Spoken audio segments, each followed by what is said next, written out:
मुक्त बनाने के लिए नगर निगम लगातार आधुनिक तकनीक और संसाधनों को अपनी व्यवस्था में शामिल कर रहा है।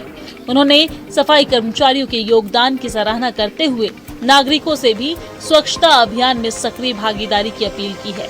उनका कहना था कि सभी जोन में चरणबद्ध तरीके से संसाधनों को बढ़ाकर सफाई व्यवस्था को और मजबूत किया जाएगा। जनता के प्रति और मोदी जी का जो एक आह्वान है स्वच्छ दिल्ली, और हमारी रेखा गुप्ता जी का जो एक विजन है स्वच्छ और सुंदर दिल्ली, इसको पूरा करने के प्रति हम कटिबद्ध है।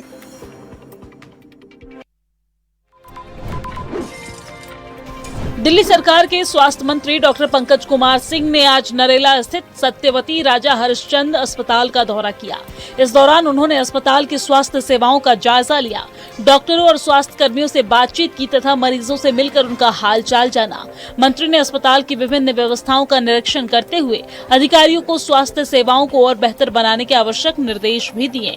वहीं उन्होंने अस्पताल के विभिन्न वार्डों, ओपीडी और अन्य सुविधाओं का निरीक्षण किया। इस दौरान अस्पताल प्रशासन ने उन्हें उपलब्ध स्वास्थ्य सेवाओं और व्यवस्थाओं की जानकारी दी।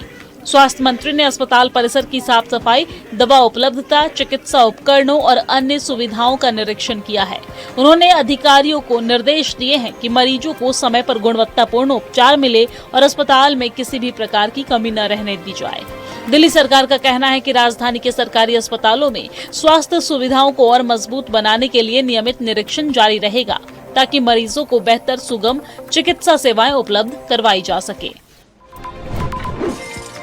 मॉनसून के आगमन के साथ ही गुरुवार सुबह दिल्ली एनसीआर के मौसम में बड़ा बदलाव देखने को मिला है। सुबह कई इलाकों में तेज धूल भरी हवाएं चलने के बाद हल्की बारिश हुई है, जिससे लोगों को भीषण गर्मी और तेज धूप से राहत मिली है।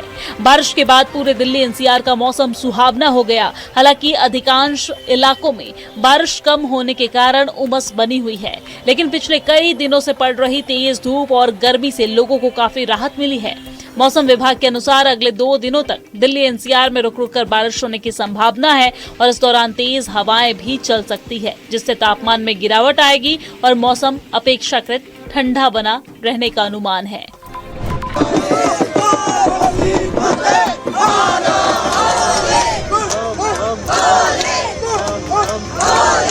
बम बम भोले के जय घोष के साथ श्री अमरनाथ यात्रा 2026 का शुभारंभ हो गया है। जम्मू के भगवती नगर बेस कैंप से आज सुबह श्रद्धालुओं का पहला जत्था बाबा बर्फानी के दर्शन के लिए रवाना हुआ। जम्मू कश्मीर के उपराज्यपाल मनोज सिन्हा ने पहले जत्थे को हरी झंडी दिखाकर यात्रा की औपचारिक शुरुआत की। बड़ी संख्या में श्रद्धालु पहले ही भगवती नगर बेस कैंप पहुंच चुके थे। काफिले को कड़ी सुरक्षा व्यवस्था के बीच बालटाल और पहलगाम बेस कैंप के लिए रवाना किया गया, जबकि सुरक्षा के मद्देनजर दोनों यात्रा मार्गों को नो फ्लाई जोन भी घोषित किया गया है। पहले जत्थे में करीब 5000 यात्री जम्मू से पहलगाम के नुनवान बेस कैंप और गांदरबल के बालटाल बेस कैंप पहुंचेंगे, जहां से कल सुबह यात्रा का औपचारिक आरंभ होगा और पहले जत्थे के यात्री पवित्र गुफा के लिए रवाना होंगे। राजधानी दिल्ली को प्रदूषण मुक्त बनाने में जुटी रेखा सरकार अब इलेक्ट्रिक वाहनों के लिए नई पॉलिसी लेकर आने वाली है। प्रधानमंत्री के सलाहकार तरुण कपूर ने कहा कि देश में इलेक्ट्रिक वाहनों यानी कि ईवी को बढ़ावा देना समय की जरूरत है। इससे न केवल कच्चे तेल के आयात पर निर्भरता कम होगी, बल्कि परिवहन क्षेत्र को स्वच्छ और ऊर्जा दक्ष बनाने में भी मदद मिलेगी। उन्होंने कहा कि केंद्र सरकार पीएम ई ड्राइव योजना के तहत इलेक्ट्रिक वाहनों को प्रोत्साहन दे रही है। इसके साथ ही एनसीआर में प्रदूषण कम करने के उद्देश्य से परिवहन योजना भी शुरू की गई है। सरकार ईवी ट्रकों को बढ़ावा देने के लिए विशेष सहायता योजना पर भी काम कर रही है। पश्चिम दिल्ली में खयाला थाना पुलिस ने फर्जी शादी के नाम पर अविवाहित युवकों को ठगने वाले एक संगठित गिरोह का पर्दाफाश किया। पुलिस ने इस मामले में 3 आरोपियों को गिरफ्तार किया है, जबकि गिरोह के अन्य सदस्यों की तलाश में लगातार छापेमारी की जा रही है। जांच में खुलासा हुआ कि गिरोह पहले अविवाहित युवकों को शादी का झांसा देता था, फिर लाखों रुपए लेकर शादी कराता और कुछ ही समय बाद दुल्हन नकदी और कीमती सामान लेकर फरार हो जाती थी। पुलिस के अनुसार इस मामले का खुलासा उस समय हुआ जब एक महिला की गुमशुदगी की जांच शुरू हो गई। शुरुआती जांच में मामला सामान्य गुमशुदगी का लग रहा था, लेकिन जैसे जैसे पुलिस ने तथ्यों की पड़ताल की, एक बड़े फर्जी शादी रैकेट का खुलासा हो गया, जांच में सामने आया कि गिरोह ने राजस्थान के जालोर निवासी एक अविवाहित युवक को अपना शिकार बनाया। युवक को शादी कराने का झांसा देकर उससे करीब 6 लाख रुपए वसूल लिए। शादी पूरी होने के बाद योजना के मुताबिक महिला कुछ समय तक उसके साथ रही और फिर नकदी और कीमती सामान लेकर फरार हो गई। भारत और जापान की दोस्ती में आज एक नया और बेहद खूबसूरत अध्याय जुड़ गया। जापान के प्रधानमंत्री ताकाइची अपनी पहली भारत यात्रा पर नई दिल्ली पहुंची, जहां राष्ट्रपति भवन के प्रांगण में उनका शानदार और पारंपरिक स्वागत किया गया।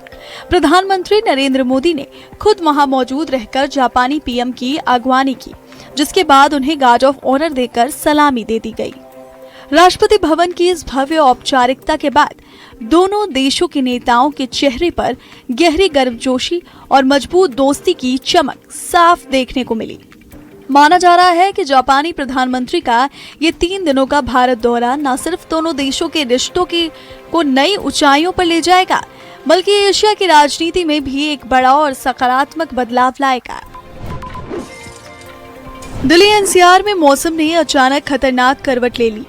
तेज बारिश के बीच रेड अलर्ट जारी किया गया है और 100 किलोमीटर प्रति घंटे तक की रफ्तार से तेज हवाएं चलने की चेतावनी दी गई है। मौसम विभाग ने बिजली गिरने और कई इलाकों में भारी बारिश की भी आशंका जताई है। सुबह से ही दिल्ली एनसीआर के कई हिस्सों में लगातार बारिश हो रही है, जबकि कुछ इलाकों में हल्की बारिश का दौर जारी है। ऐसे मौसम में लोगों को बेहद सतर्क रहने, अनावश्यक यात्रा से बचने और खुले स्थानों, पेड़ों और बिजली के खंभों से दूर रहने की सलाह दी गई है।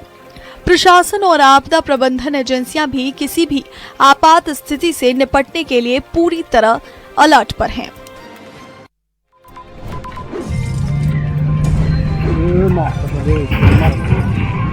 फरीदाबाद में एक सनसनीखेज घटना सामने आई है, जहां मुखबिरी के शक में एक वांटेड आरोपी ने युवक को स्कॉर्पियो से कुचलने की कोशिश की।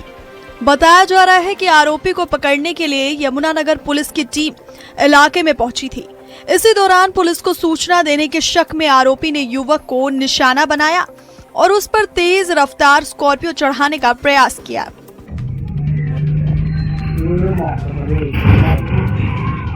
घटना का 17 सेकंड का खौफनाक वीडियो कैमरे में कैद हो गया।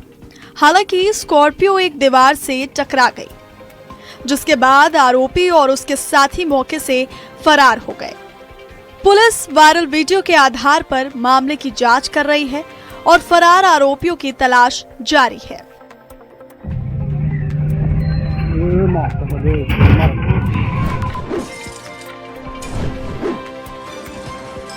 ग्रेटर नोएडा के बादलपुर थाना क्षेत्र के कचहड़ा गांव